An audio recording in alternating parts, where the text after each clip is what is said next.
ضلع نائی زراعت کے لحاظ سے پورے ملک میں مشہور ہے اور سال 12 ماہ ہر قسم کی سبزیاں اگائی جاتی ہے اور سیزن میں روزانہ سینکڑوں ٹرک ارنائی سے مختلف قسم کی سبزیات، لہسن، پیاز، پھل ملک کے مختلف صوبوں کو جاتے ہیں، لیکن بدقسمتی سے ضلع ارنائی کی تمام شاہراہیں خستہ حال ہے، جبکہ کئی سالوں پہلے تعمیر ہونے والا سبزی منڈی سہولت کی فقدان کی وجہ سے غیر فعال ہے۔ ارنائی کا جو سیزن شروع ہے اس میں اکثر زیادہ تر جو ٹماٹر کی ہے جو ہم روزانہ کی بنیاد پر 50 سے 60 ٹرک یعنی 50-60 ہزار کریٹ ہم روزانہ نکالتے ہیں یہاں سے، جو کہ اس وقت پاکستان میں ٹماٹر کی شدید قلت ہے۔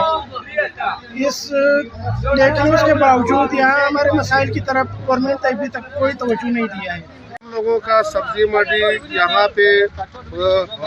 سبزی منڈی بالکل نہیں ہے، یہاں پہ نہیں ہے، تھوڑا بھی سبزی منڈی بنا ہوا ہے، وہاں پہ ہم لوگ شفٹ نہیں ہوا ہے، ہم لوگ یہاں بہت تکلیفیں ہیں اور جو ہے بہت سخت تکلیف ہے جب منڈی نہیں ہے اور جو ہے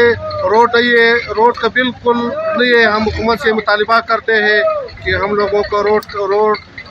کو بنایا جائے۔